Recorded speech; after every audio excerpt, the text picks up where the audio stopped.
and CLG now pushed to the brink of elimination. And what that means is we are guaranteed a new team in the finals if CLG lose.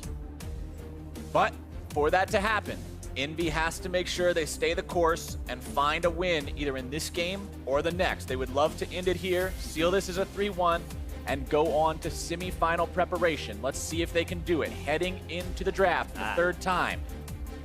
And finally mixing up the bans. Lucian switched to their first ban, but they switch out the Rek'Sai ban for the Thresh ban. Stop giving that respect to Hakuho's Thresh and the laning phase, because one thing that's happened in this series is Apollo and Hakuho have just kept Stixxay and Afro under their turret. They've taken away Aphromu's playmaking ability, and they've taken away Stixxay's carry threat. And that's mostly been through the dominance of Apollo and Hakuho in that bottom lane. Yeah, a lot of credit to Hakuho there, the respect that they're showing, and the thing that was banned now shows up. Envy says, all right, you're going to take Thresh away from us, that's fine, but we're going to make you feel the pain of losing that ban against the Rek'Sai. Lyra picks that up first rotation. Also that Varus that's been so good for Apollo so far. CLG thinking about grabbing that Gnar. They do, just to make sure they can try to repeat what happened in Game 1. Exactly, and that's when Darshan had top lane priority. Games 2 and 3, it has been in the hands of Seraph, and Game 3 was mostly carried by the split push of Seraph, even though Niski had some amazingly clutch rockets in teamfights on court. What does Envy pick into this, though? One more pick before we can go further, and it will be Galio. We did see some big heroes entrances there in game number 2. Maybe we'll get to see them again here in number 4.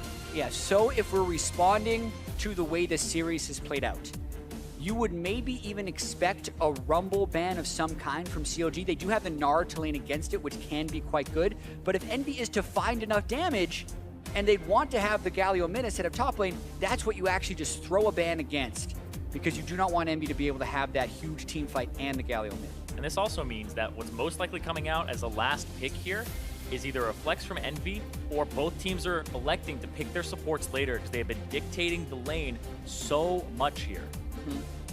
2 bans left, one for each side. Aurelion Sol still up. Always got to be thinking about that one. We might be yet to see. Nope. Never risk it. I'm sorry, I jinxed it again. You don't want those post-game threads being like, should have banned Sol. Oh, this is where they goofed. Not today, though. Team Envy making sure they always have that respect for who he's trademark champion. Now, CLG with 1 ban left to go. Where do they want to target it? It is towards that Rumble. I think that's smart. Now Envy's going to have to decide whether they want to counterpick the support for the bottom lane or give a solo lane the counter pick. Because if they pick a solo laner here, it basically locks in where Galio goes and allows Huhi to have freedom of what he is up against.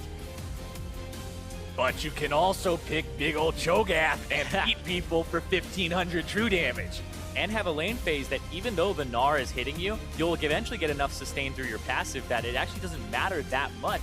You become a big team fight threat and a big wall. The last picking your support, it's been that bottom lane, like we've said, every single game. Apollo has just demolished Stixxay in CS, and they have completely neutralized Aphromu, and they're looking to do that again. I like the pivot from Envy. They were last picking their top laner every single game. They'll pick it early, and now they're going to try to pick a counter for the bottom side.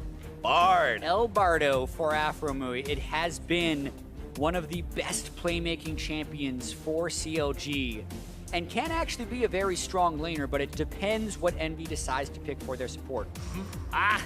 Wait, The Fiora mid lane. It's been used against Galio, and Galio was at one of his strongest points. He could have done it for a more safe team fight. No style. fun.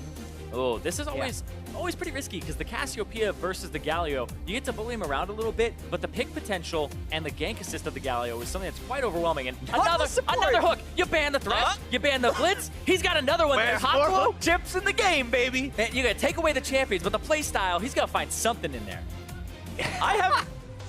Chad, are you okay? I just can't believe he says, I'm going to go for the third hook I'm and champion. playing something with the hook. I don't think it's a good pick. I think it's so risky here. They're relying on his playmaking so much, but he loses the ranged harass advantage against the Bard, and they might get pushed in because of it. They're going to have to gank this lane now instead of having the option to gank this lane. Whereas if he goes a ranged support like a Nami or a Jan or a Lulu or something like that, they probably keep the lane shove in. Now they have to play on such a smaller margin for error with this Nautilus. It's a bold choice, and they're in a game where if they can make plays happen, they can win. But man, they're reaching to get that third hook champion. Honestly, Apollo has been on point in the past couple of games with those mechanics, the QSSs, the flashes, the outplays, everything, and he better do it again this game. Oh, yeah. Because when I look at this composition from Envy, I'm seeing 1 VIP and 4 big old bouncers pushing everybody away from him. So they better be able to keep him safe. Yeah. Nautilus, Cho'Gath, Rek'Sai, and Galio are going to send the enemy team to the bounce house. That's 4 consecutive knockups shade on the opponent. So that's what they're going for. And like you said, they actually really heavily opted into this because Hakuo, he's always got that pocket pick Zyro, one of his best picks. The Morgana's still also on the table that they could go for if they wanted pick potential. But this seems to be a very conscious choice that the Nautilus, they weren't really forced down that list, but they wanted the hook. They wanted somebody they could pull in. And remember, Nautilus got buffed a few patches ago. Lower cooldown on the ultimate, and also his dredge line base damage is up by 20, which helps him as support more than it does in any other role. So the top lane Nautilus still gated by the huge mana cost on the E, but that is not what makes support Nautilus tick. Here we go, boys, for potentially the last time in this series if Envy finds the win. The teams are out on to Summoner's Rift. Keep an eye on the level 1. We know that in 2 out of 3 of the games so far, Envy's gotten cheeky. This setup from Envy, it looks like Lyra is waiting for multiple people to walk into the jungle from CLG, and then they would collapse from the top bush. But it looks like CLG just don't want to try their luck. Early game jungle has been so pivotal in 2 of the 3 games here. Game 3 was the first time CLG could get first blood, but we know with Galio mid lane, it's a tremendous puller of the Raptors, so I think it's very logical that Lyra starts there. The question will be, how defensive does Omar God end up pathing due to the threat of the Rek'Sai? Apollo and Hakuo, the guys who have had such an awesome performance in bottom lane so far this series. Can they do it again when it really, really matters, especially with, like you said, this pick that is weird? This Nautilus, this against a Bard. I mean, Bard can really bully some of these melee supports. Against a support that has a range advantage on him, and this is really the culmination of the entire split for these teams. This one best of 5 that can knock you completely out of the split. And CLG got knocked out last playoffs, said they weren't going to have it happen again, rededicated themselves, changed their jungler. Got a higher seed than they did last split as well, so it did show actual improvement throughout the split, but if they are to fall in the playoffs once again, back-to-back quarterfinal exits is unacceptable based on CLG's reputation and legacy as a team. So 4 of these players have won a split before. Omar God, time to step up. Time for everyone on CLG to step up. And for Envy, same thing, because they can win their first playoff series ever. Exactly. Unprecedented for Envy. And it's not just the reputation and the legacy of CLG. That's talking about the past. You've also got to look at what this team wants for their future. This is a team that has aspirations for worlds, for victories on international stages. And to drop to a team that not only all their fans and their audiences, but even themselves expected to win against so handedly. It's just not what these guys need to see right now, but they've got to step up. Lyra doing some counter jungling onto the Krugs, stealing those away. Yeah, his route was do Raptors, go for red, then he got the Scuttle Crab. That's level 3 with experience point. Now he's bottom. In case CLG shove up, he's there to gank. Doesn't look like CLG is going to be doing much shoving today, even though there's that melee support on the side of Envy. They've still got lane control for now. Lyra makes an exit with the plant and heads back into his own jungle to continue the farm. And this is a really high farm path for him, being able to counter Krugs that early in his path and then go into a full clear of his blue side. He would even have the luxury of handing off blue to Niski if he wanted. A pretty nice path there from Lyra, utilizing that early pull to really slingshot him ahead in the jungle and going for the early counter. Now Omar, there's the blue handoff. Yeah, all right. Beauties of Rek'Sai.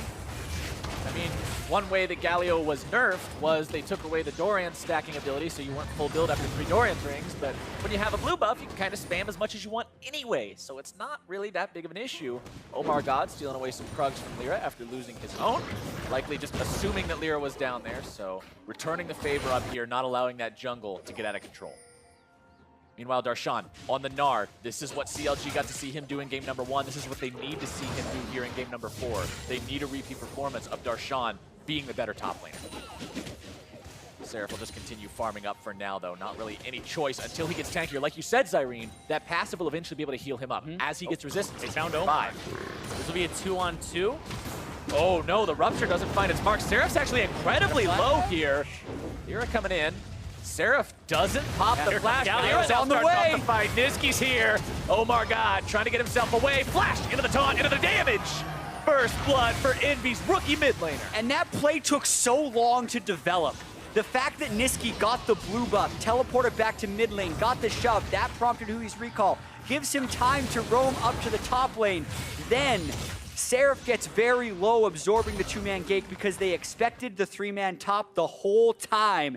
And that play started 3.5 minutes ago. They execute for first blood. Now they're going to try to make a play on the bottom side to compensate, though.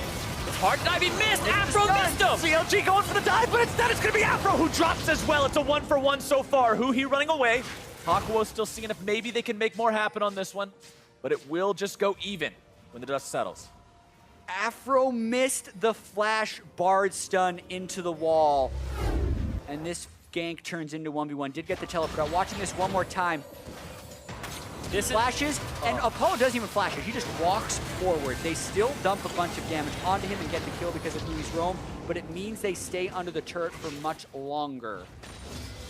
Niski pushing up now in mid lane, gets that level 6 for himself, which means if there's a skirmish anywhere near him, the hero's entrance will be there. We saw it used to such incredible effect in game number 2. When Lyra was on the Gragas, he would always be on the front line. Niski would keep him alive.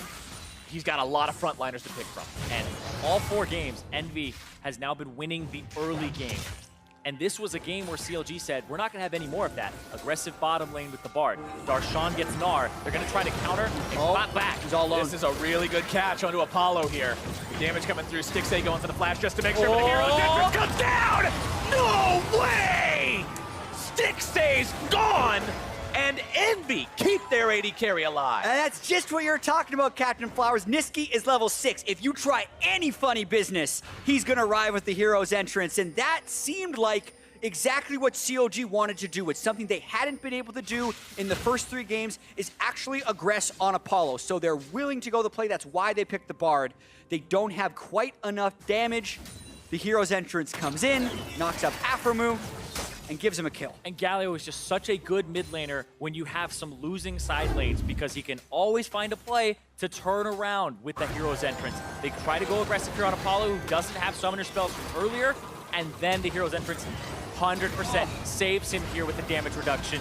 The hook in from Hakuho didn't use flash in the initial dive, and he's able to pick up Stixxay there, and that helps them so much. Really, Niski, when he came in, we saw he needed some time with EnVy to get that synergy down. This rookie has now had a few extra weeks, and EnVy as a whole just looked way more on the same page, especially in the early parts. Yeah, because even looking at Niski in his rookie split, EnVy as a team actually has a higher game win percentage with Piri than with Niski, and he's been traded away on the latter half of the split over to Phoenix 1.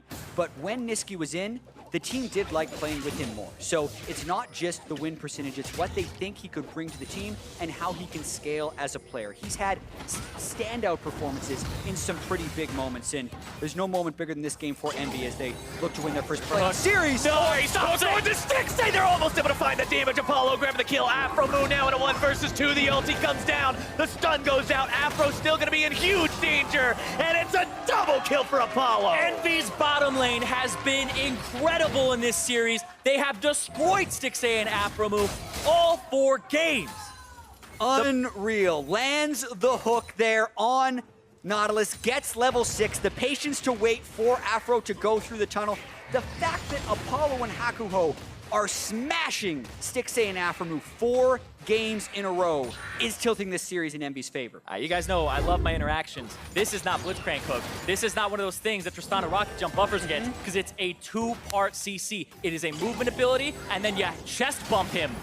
And that's the thing that hits him out of the rocket jump. It is not like the other CCs. Exactly. If that's Blitz, the hook can land, Triss can knock away. But because it's the cast time and the movement, as Zyrene just pointed out, it's gonna get you. And he doesn't even need to burn Ignite during that all-in. Jat, I was as skeptical as you were of this Nautilus pick when it was locked in, but right now at 1-0-3, and with his AD carry at 3-1-1, Hakuo and Apollo just have that bot lane magic again. when you're feeling it, you're feeling it. Yeah. And I was watching a highlight of Steph Curry's 30-foot three-pointers before the day, and it's those types of things that most people can't do, but when you're hitting your shots, you're going to do it, and it's going to change the way you have to play against that person. Hakuho's feeling the hooks. He's hitting all his shots today, so give him any champion with that capability, and he's going to take the shot. Oh boy, Seraph, like it dove. Dive number 2 attempt here from CLG. Nice. Seraph clears out all those minions. Lyra and Apollo, meanwhile, working on the Ocean Drake. EnVy's neutral objective domination continues. EnVy. 9 minutes in. EnVy looking really good every single early game. It's just that one where the draft in the first game seemed like an issue for them, where they had to push, didn't have something to really do with the artillery and kind of stop it. But CLG, this right now, you know, they thought spring was a nightmare. This, they're shaking themselves. They're waiting to wake up here. They need to wake up in this series if they want to have a game 5. We are 10 minutes in, and it's already a 2.5K advantage. What a start for EnVy here in game number 4. Apollo and Hakuho, even though things looked a little bit rough after the focus that CLG was putting onto them, they went 1-for-1 to the turret, and then Apollo in some trouble. It was so quickly turned around. And these guys, I mean, flashback to what we were talking about before the day even started, back when we were talking about the introduction to the series, how Apollo was always looked at as this player who's been a part of LCS for so long. He was looked at as a low to mid-tier player who likely had hit his ceiling. And in this split, kaboom, baby. They do some renovations to the building. The ceiling is all the way up in the freaking sky. We don't even know where it is. And this guy's just going off. They're going in for more. They get the CC. What do they chain away? Oh, there they go again. The hero's entrance. Nice escape away from the Bard ulti. And goodbye, Stixay. Afromu now the target, walking himself away, but his AD carries seeing black and white for the next 20 seconds. Talking about nightmares, you're held in place as a Galio's about to knock on your face right there with hero's entrance. So EnVy, 6 kills to 1, and a lot of momentum. Now we do need to talk about what EnVy needs to do to close it out versus what CLG need to do to stay alive in this series. And EnVy, it's mostly continuing to do what they're doing. They're playing around the bottom side. When you have a Galio team composition, you want to get your carries fed because you can take care of the rest of it with your absurd tank line.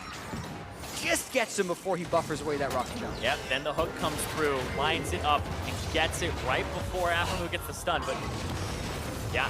The dis-synergy there with the Buster Shot and the Bard ultimate to save Apollo from the stasis and allow him to follow up for more damage.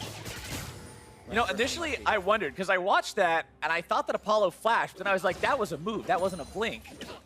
Now I realized it was a Trist ult. We talked coming into this that CLG's solo laners have actually been performing incredibly well all split long. It's been this bottom lane now that EnVy, they say the dagger's already in, we're twisting it, and they're going to have to find a way out. Here comes the Gnar, but Seraph with the flash away. Yeah. Keeps on going. And CLG's way out, they probably should have done this sooner, is to bail away from that bottom lane where there's so much kill pressure for EnVy. They roam Trist up before EnVy roams Cho'Gath down. So there's a chance they can orchestrate first turret here. That's what they're going for. CLG wants to team play out of EnVy. They have lost laning phase all series. It's time to try and get him with the macro. Niski getting himself away from the Twin Fangs there, but Lyra and Apollo have the damage to take down this turret. He pushes, grabs the first blood for that yet again. The push continues. 4,000 gold lead for Team EnVy, not even 13 minutes in. Omar and Afro trying to steal away that red buff. Small consolation prize for losing the turret first blood, though. Yeah, but they're going to lose tempo on the bottom side. This turret hasn't gone down yet, and you already have Apollo on the bottom side of the map, shoving it in, hitting that tier 2. EnVy just have complete control right now, and CLG are trying to dip around them and find something else that they can do. Right now, it's bottom side control. You put one guy down here, but you have a Galio mid who could make the roam, and here comes the Nautilus as well. This is taking a lot of damage, and Afromu is here to try and get some control back to this lane. Yeah, that turret does survive. It's rather difficult to make your way down to that spot in the map again, so it's likely that that turret will live for a while. CLG can kind of bypass this one, but with Infernal Drake coming up next, I think that's where you're really going to see your major point of contention. The Gnar pick that was so successful in Game 1 hasn't granted the same advantages here in Game 2. Seraph stepping up. He avoided the one early gank that ended up gaining the first blood for Niski. He didn't die when they ended up sneaking up the AD carry on the roam, and he's just scaling right up on Cho'Gath. The Cho'Gath, 112 CS to 128.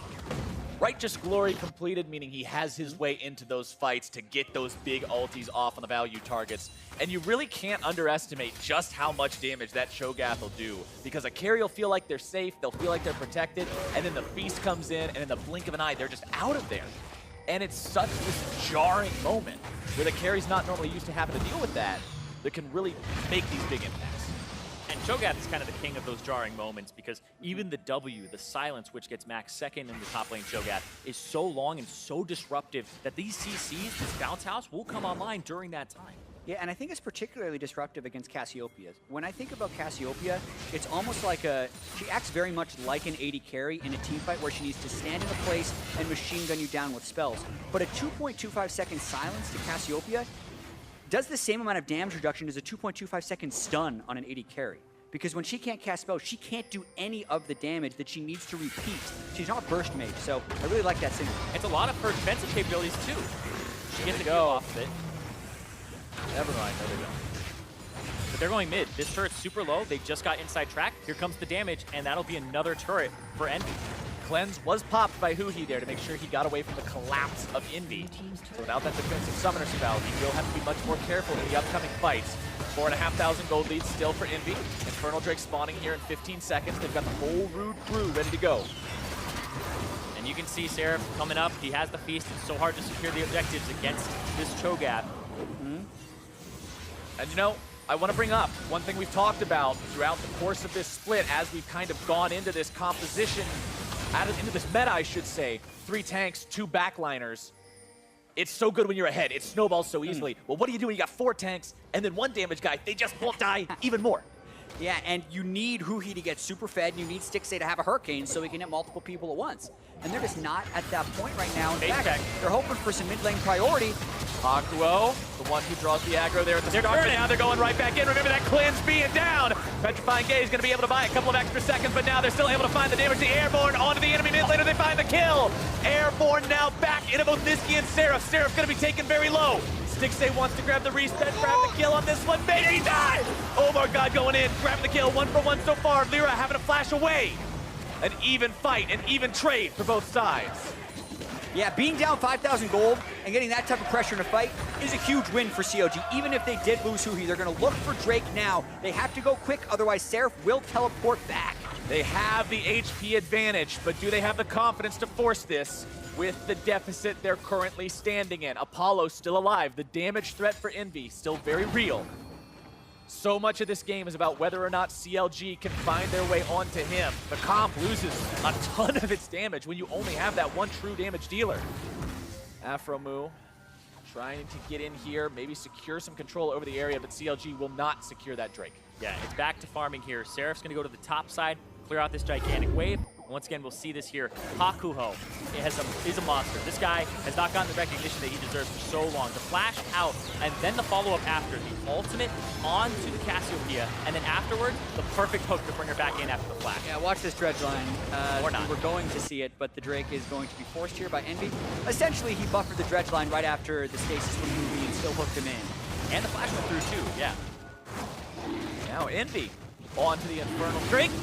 Picking up some more damage bonuses for themselves, picking up more neutral objective control for themselves. They have had one hell of a record for that in this series, really showcasing their dominion over those objectives. And where Envy has been strong has been in Lyra staying ahead of Omar in the jungle. I don't think Lyra's actually had a particularly great series as far as impacting lanes, but he has made it so Omar isn't a gank threat. And then since Apollo and Hakuo dominate that 2v2 so much, CLG hasn't been able to punish. And when they have the utmost control of the bottom side, that means they just get all the dragons. And when you have that winning jungler who just keeps going in, annoying, tracking the enemy jungler, and you have some winning lanes, they can play at the enemy's turret and push them in all game and get those advantages because they don't have to fear those ganks like you were saying. And honestly, Omar God has been showing up in these lanes sometimes, but Hakuo has been shutting him down with the thresh hooks. It gets banned this game. He's still on a champion that Omar God goes down first blood because of the fact that Hakuo is able to lock him down. Really, this has just been one of CLG's biggest fears coming into playoffs, was that they had to change their jungler, and did they have enough time to get Omar God to that professional level? Because if you take rookies into account, he's played the least amount of games. And I agree that that is a huge thing that CLG has had to try and step up to this season.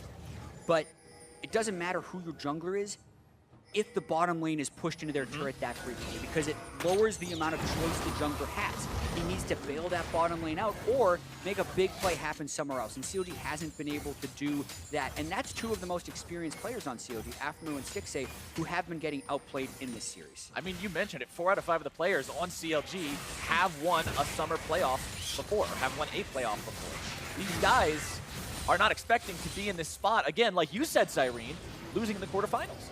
4 of these guys also made the finals of the midseason invitational and went the furthest that a North American team has gone in an international Riot tournament.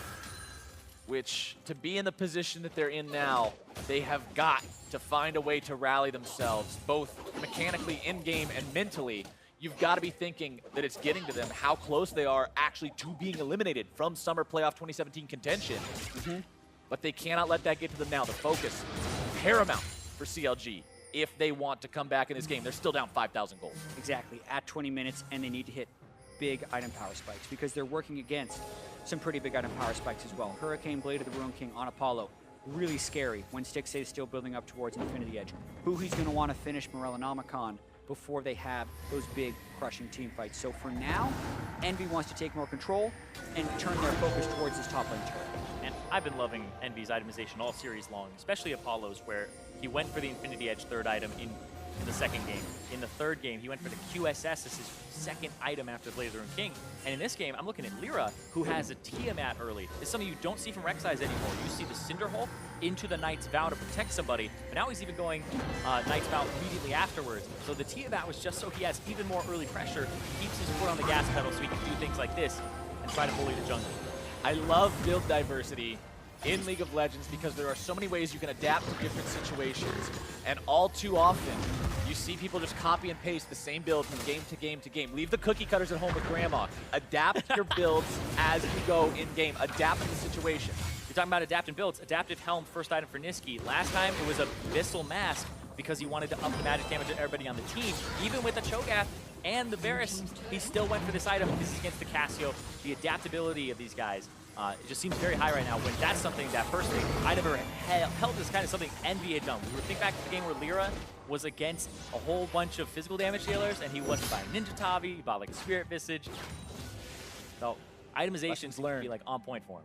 Lessons learned for Team EnVy, and honestly, that kind of feels like a summary of this series for me. This seems like a team who has learned so much from the mistakes that we have talked about that have crippled them in the past. Yeah, and when I look at something like that, you can say, oh, they're itemizing well. That, to me, speaks of focus and clarity. They are present in this series. They know what they need to do, and they know how they need to itemize right from the get-go, and they aren't dropping any tiny things like that.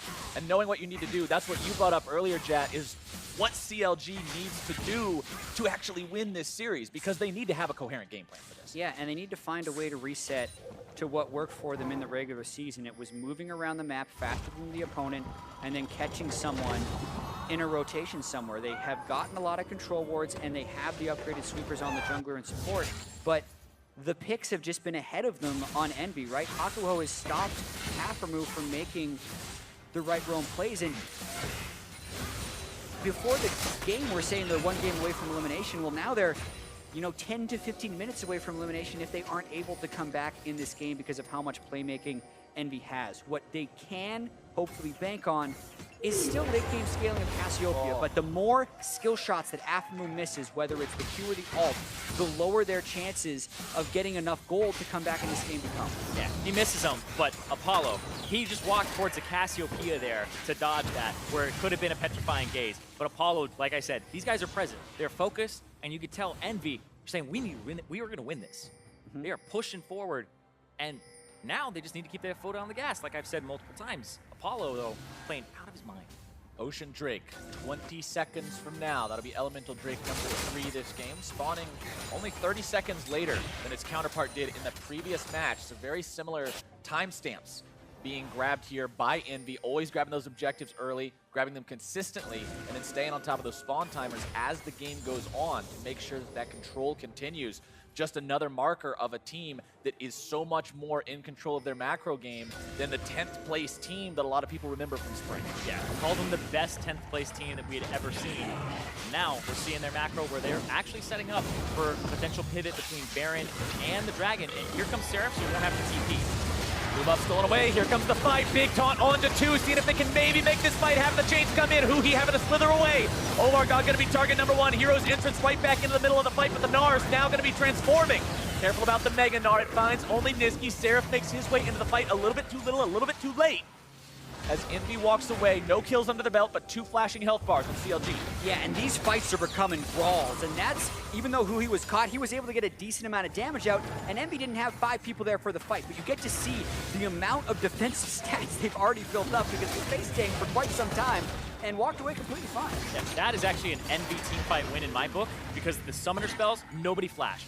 Huhi flashed, Omar God flashed, so the engage is less, and also the teleport, double TP over Darshan was forced to use his, so EnVy actually won that. Looks like CLG wants to keep going though. They have Bard ultimate up, not much else. EnVy used a lot of ultimates in that last fight. Still have Feast, so you can't steal this away from EnVy. Here comes Galio. CLG wanting to go for the fight. They're able to find the stun down onto that enemy support. They grab the kill onto Hakuo. Stixay taking the credit onto that one. Lyra going to be forced to back up now. Seraph with the flash away. CLG. Huge team fight for them, as now they're about to make it a 3. Stixay with a double. The Idolo connects! Darshan with the wallop right into the ground! And Captain Flowers, what did we say about CLG getting back to basics, rotating faster than the opponents, and having more people there when they go for the fight?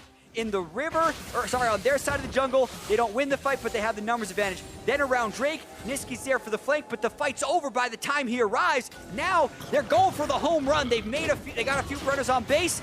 This is a really risky Baron for us. Yeah, Niski's hanging around. See if maybe he can stop this. Baron dropping pretty quickly though, below half HP.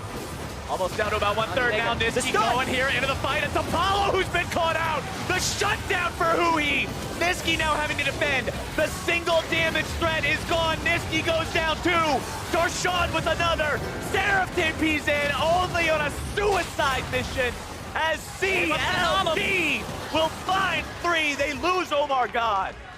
The Baron is stopped, but 3 more kills go their way. Yeah, Seraph with the Feast there onto Omar God to stop them from turning back onto the Baron and having the smite down. The roller coaster this game is becoming is huge. Hero play after hero play. And Hakuo, that's a mallet Gnar, man. It's hard to get away. It's gone. Uh-oh. All right. EnVy now seeming very, very shaken. That's about 6 kills in a row, it feels like, for CLG, save for Omar God going down. And it's one after the other. I think I can. Look at Lyra. Darshan takes him to half health by the time they go in. And then Hakuo's out of the fight. He can't make the initiation. So they're all kind of out of sorts, never setting up the right front line for their super tank team. You got 4 frontliners. How do you not set it up? They try the flank and their carries all get killed. Yeah, Niski had gone top lane to push the wave and get the 1-3-1 pressure on, but they had simultaneously decided to try and do the Drake. They had double TP advantage, and now they just threw that away because they decided not to just group up and go for that and try to go for a flank instead. And the max range Petrifying Gaze into explosive cast onto Apollo, huge, since he is such a big damage dealer that could have potentially killed them at Baron. And they just kept healing for kill after kill. All right. Got a little close. CLG has closed half of that gold gap with the standing between themselves and EnVy, but they've still got a little bit of a ways to go. Yeah, and the team EnVy needs to be very far ahead, so they're still trying to force fights. The super frontline team needs to kind of snowball the game to be really effective. I mean, once this game goes towards the end, Apollo is going to be the only damage threat on EnVy, while CLG is going to have both the Tristana and the Cassiopeia. Really, really got to be careful of that if you are EnVy. Yeah, a couple more of these bad fights could really just make this game impossible. There's ulti not going to find its mark. However, the Bard ulti does. Seraph taken low. Hero's entrance coming in on top of multiple members of CLG, but a knock-up 1-2. Stixay off the side, having to run away. The cast back onto Lyra, who goes into the ulti mode, now finding himself in the middle of 5. Taken down by Omar God. CLG grab the kill. This game is turned in a big way. They do not have the damage to get onto Huhi or Stixay.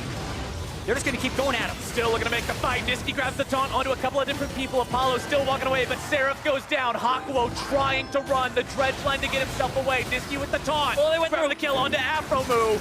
Apollo trying to fight, but he's not long for this world. The double for Darshan, the triple for Darshan. The 8 for CLG. And this game looked like EnVy had complete control, and it was going to be CLG starting to bleed out, but they say no, and they start making those plays and punishing EnVy both at the Drake and around the Baron now. Experience paying off here for CLG in high-pressure moments. Being down 7,500 gold 5 minutes ago to now being even in Baron and in control of the game. Watch this fight and pay attention to CLG's carries. The Galio team needs to be able to get on the carries, but no one can get to Huhi, even though he was basically melee range at the start of the fight. He kites back, and even with interrupting the Stixxay rocket jump out of the side of the fight, no one can follow up. Lyra ends up going back in, it turns into a suicide mission, and then CLG is allowed to chase. But just look at the health bars. Everyone is so healthy as they continue this chase through. But the EnVy should have disengaged this. That should have been one where they just cut their losses, lose one person and back up. They stayed around in the bush way too long. And like we said, because Apollo is one of the big damage dealers on this team and he was full HP, it looked like they felt confident to stay around and that they would have enough durability to protect him. But that was not the case here with Huhi and Stixxay. And the way EnVy is funneling into these fights, not as a team, incoherently, it definitely feels like they are flustered right now against CLG. And it's going to get worse before it gets better. Stuns, damage, grounding out onto the Galio. He does manage to get himself away, but to say the momentum in this game has reversed is an understatement. It jumped up into the air, did a backflip, landed and ran the other way as fast as it could. CLG is running away with this now in terms of tempo and the pressure. Yeah, first time in the game, CLG now have a gold advantage, and it's above 2,000, almost 3,000 now, whereas before, down over 5. And they're not stopping. CLG push machine is fully online. The gears are turning. They're needing to win this game. They know it, and they're looking to do it as cleanly and quickly as they possibly can. And the entire series, we've talked about how EnVy have drafted for early game. Once again, they've won a lot of their lanes in this series, this game, but CLG held out, got the crucial team fight around the Drake, rubber banded back into the game, and now the late game composition with the Tristana and the Cassiopeia, as well as the more relevant jungler at this point in the game with Gragas, is online. And top lane, I want to go back to top lane because the Gnar for CLG, as soon as they got it in this draft, we talked about how they wanted a repeat of game 1, and man, if they didn't get it, Darshan is back in form. Yeah, he didn't have the same early dominance he did in game 1, but his impact in team fights, picking up these kills, has now turned him into that dominant force. And even with Stixxay, who was over in the top lane just now as the Dragon respawned, EnVy does not have the confidence to move forward in what would have been a 5v4 to get Drake. That is just more evidence that this game is completely in CLG's control right now. And honestly, what even is your win condition now if you're Team EnVy? You said it yourself, Jat. This team on the side of EnVy, this super tank squad with one VIP, they need to be really far ahead to force these fights. I don't even know how you force a fight into Stixxay and Huhi at this point. Yeah, it has to be some type of flank, and they don't have the best delivery system for a Galio. You would want to say Hakuho should jump in there with the dredge line, but he's too squishy. Even with the Galio ultimate, he's probably going to fall down. So at that point, you're thinking maybe Lyra can flash engage, but you got the cleanse onto Huhi, and you do not have a QSS onto Stixxay, so that would be your only chance, is getting a knock-up on him into a Galio ult, but that might not even be enough to do it. Even then, the Bard can ult him, buy a couple of extra seconds, keep him safe. CLG now continuing their push down the top side. And that's been something with EnVy's team composition. They've picked for great lanes. They haven't picked for great composition. So when the gold does equalize, you can really see CLG start to take over. Looking for a fight. Seraph couldn't land the Q, and they just disengaged, and now they're getting run all over the map. CLG has not let EnVy catch a breath since that throw at the Ocean Drake. They move up, they secure the vision in the enemy jungle. They put so much damage on the Lyra. He's now going to be forced to back. 1/4 HP left. CLG switching back and forth between top and mid lane, keeping the pressure applied wherever possible. 6,000 gold there in power play. Definitely one they can be proud of. a little bit more damage onto that mid lane. Tier 3 takes it down. Stixxay grabbing the credit, and we're on to inhibitor number 1. Still got the turret even when Baron had expired because the wave clear options for Envy couldn't quite get everything out. Right now, Envy are saying they don't want to just give this up. They need to look for a skill shot pick onto somebody.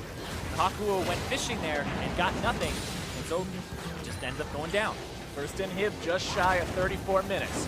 CLG now up 6,000 gold. They were down 6,000 not too long ago.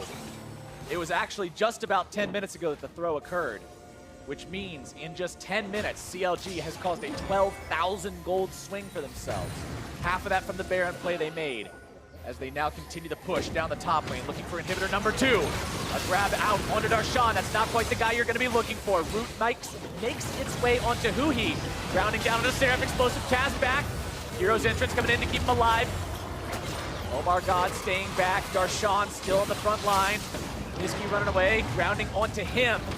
Taken down below half means he's got to get back and heal. Meanwhile, the minion wave arrives and CLG. No signs of stopping. Omar God, the only person hurt. Lyra off the side. Seraph still looking to knock these guys up into the air with the rupture. But forward they go, and there comes your petrifying gaze! Stixxay goes on a rampage. The 1 damage dealer is dead. Seraph follows. As now CLG is looking to bring us to game number 5. They regroup middle. They push with the minions. The crowd is behind them, and they are going for their win. 5 versus 3. Big play by Huhi right there. You thought maybe CLG was going to slow play for the next Baron, but they go for the jugular right now. Niski jumping in, trying to find his way onto Huhi, but he's got the shield. He's able to keep himself alive. Stixxay with the damage, the domination over Lyra. Niski's not able to do much of anything. The double kill over from Stixxay. CLG, 1 Nexus turret goes. The next one's going to as well. Darshan looking to pad those stats just a little bit with another kill onto Hakuo. But the rest of CLG doesn't care. Ladies and gentlemen, it's time to scrape some silver. We're going to game 5. And CLG, Omar God talked about it with their teamwork and the fact that they're like a Hydra. Bottom lane got cut off, ended up dying 2-on-2 early game. It looked really bad for them, but then the team fighting came online, the Drake happened, and then it just seemed like all of that gold, you're like, where the hell did that come from? 12,000 gold swing in a matter of minutes. CLG, when he said when you give them an inch, they're taking a mile, and that's exactly what we saw when they got back in. Yeah, and if the bottom lane is the Hydra that got partially decapitated that game, 18 of 19 kill participation after that point. So it regen real fast. Huhi 17 of 19 as well. So all of that, when you have kill participations that high, all of it comes through team play. They grouped better than Envy did, and Envy was that wall of tanks that we saw doesn't have much of a fallback pattern. So they fell behind, and that was it. And that seems like the difference between a team that has been to MSI finals and a team that has been playoff champions before and a team that is now trying to make the push to prove that they're worthy of that. The team play, the experience, how that team works together. But for a deeper dive on exactly how they do work together and how they tied up the series, let's send it over to Dashmark and Kobe. Thank you very much, gentlemen. I'm surprised to say we're going to a game 5, but we are, and I need you guys to help me understand how the heck CLG was able to pull this one back and tie it up at 2-2. Well, just looking at team comp real quickly, I mean, obviously you can see with the Cassiopeia and Trish, you're going to outscale Galio and Varus for the most part. Both teams have strong front lines for the most part, and it's going to come down to, you know, if you do reach that late game, CLG will probably win. And that has been kind of a common theme in the types of teams that these two teams have been drafting. Envy, much more early game, as that's where they have had success, and CLG been going for the late game. But kind of the moment where we really realized the comeback was happening was around that mid-game dragon fight, and the team fighting and the amount of gold that goes over to, you know, a backline like Tristana and Cassiopeia. We've seen so many games turned around. Well, we have that play, so we can roll it out for us. I mean, this is the thing, though. This is why I asked you to help me understand this, because Envy had such a significant lead going into this exact fight. Yeah, and look how they spread out, though. This is a very chaotic team fight for them. They mentioned it a little bit in the cast. They're like, oh, they have 4 frontliners. how are they not setting up for this team fight? And it's kind of a one tank goes in at each time. So CLG did a very good job of focus fire. They immediately turn on one tank at a time. First Hako, chunk him out. Then they turn on to Seraph there, and they chase down those kills. And it transitions right into this Baron play because they instantly run up there trying to convert on this, and EnVy kind of just funnel in one at a time to do anything they can to stop this. This is a play that could keep going better for CLG. Some misplays by Omarga in the back end of this play keeps this Baron alive, but at the same time, this is a massive influx of gold coming into the carries of CLG, and the fact that, like we said, they're going to eventually outperform their counterparts, and that's kind of what happened. Those two fights catapulted the gold closer. It went down to around 4,000 from that, and when you're at 30-ish minutes in the game, suddenly the Triss and the Cassiopeia become way more effective. That's why one of the things we examine very carefully are cutting off bad plays, basically cutting a loss short so you don't continue to bleed over gold. If you count up all of the extra kills that they got in kind of the straggling play there, like 8 minutes long or something, they got almost like 9 kills as people kept feeding in and getting picked. That's something we typically laud Korean teams for, is their ability to disengage, recognize a lost fight, cut their losses as best as possible, and then extend the game saying, all right, we'll concede the kill or 2, but we're not going to concede 3 kills, a dragon, 3 more kills, and pressure around the Baron. I mean, that's something that CLG themselves need to look at as well. It's not just EnVy who are making these kind of mistakes. We need to remember that in the early game, CLG was they got into a hole to begin with. They were a bit of a dumpster fire, being We were prepping a segment on how we're going to have new teams in the playoffs, and we're going to have new teams in the finals, and new representatives at Worlds. Yeah. And then those plans got entirely thrown out the window. Well, we'll save them until after next game. Perhaps they become useful. But I want to push us ahead to our final replay here. 29 minutes into the game, CLG picking up the ace in the mid lane. Again, there's only 3 minutes after that last replay that we just saw. Right, and that's what we're saying and how important it was to get that influx of gold, because now, as well as the fact that they played this team fight out pretty well, where Afro's able to snipe out Apollo there and stop all DPS because this is a 4-tank comp. Once you cut out that damage dealer, you just focus down front line, and like you said, one at a time, just hit the closest target.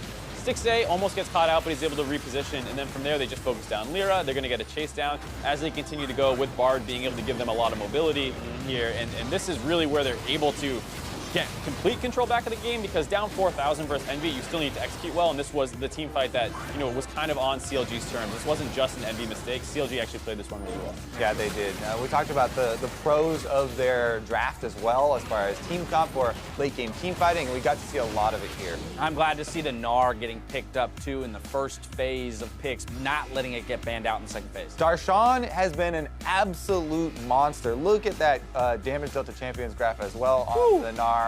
Not only does that come from split pushing, but he's also huge in the team fights, big initiations. Well, and he's Gnar into Quadra tank, right? We just talked about the fact that they have such a huge tank line. Well, you've got a tank that can actually deal with that. I think the other thing, too, is that just generally over the course of the series, Darshan's been playing well. Seraph did, in some regards, get the better of him in game 2 and 3, but it was mostly off the fact that the bot lane was going so disastrous. Seraph picked up stray kills and teleport plays and things like that, and then he got advantages over Darshan. It was not like he was beating him in lane, and I think if they can keep getting Darshan good matchups, that's going to be huge for them in this game. They're going to be moving on to their pick on side, so if they really wanted to, they could potentially swap things around and make sure that they can get the counter pick on Seraph. Yeah, definitely agree. That's been huge in this. I know you wanted to know. No, I'm going to tell you, CLG chose red. No, I was just asking, since you brought it up, CLG did opt to swap sides for the first time in the series. So moving to red for the game, or for the match decider here. Kobe, I'm going to throw it back to you. What were you going to do? I mean, we saw kind of a very big difference. Darshan has been able, when he has one of those advantageous matchups, to really leverage some pressure onto Seraph. The one where he had to early pick the Maokai, though, and then Seraph got a counter pick with the Trundle. People were talking so much about the success of the split pusher. It really does set Seraph up for so much better and completely changes the face of the game. So maybe CLG with that red side pick are going to flip the script. What's the answer for EnVy here, though? Because once again, we saw them build an early lead, except for this time their downfall was the fact that, they couldn't scale past a certain point in terms of damage. Is it just simply taking more damage-oriented champions so that when they secure a 5th lead in the early game, they can actually close it out this time? I would say just double down on the strategy you've been doing. It's been working basically every single game. Game 1 and Game 4, they make some mistakes and it gets away from them. But here on blue side, we'll have to see if CLG's bans change up because they did sneak the Thresh ban in this game, which I think was actually monumental because even though they still lost the bot lane, Hakuho didn't have the saving power. You know, Nautilus can aggress like a Thresh can, but he can't save his teammates when they make these mistakes. So if CLG need to find a way to keep the Thresh out of his hands because now on blue side, he can first pick it if it's left open. Yeah, I mean, he was still creating plays on Nautilus, and he was doing so many things for this team.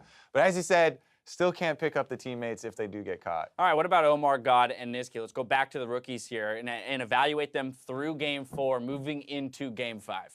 I think Niski had a decent performance overall, really good roams in the early game to get his team the leads, and then the late game, I mean, you're Galio, you're an alt, you're a Q, and then hopefully you're chain CCing something onto a carry, and that's not set up by you, it's set up by the rest of your team.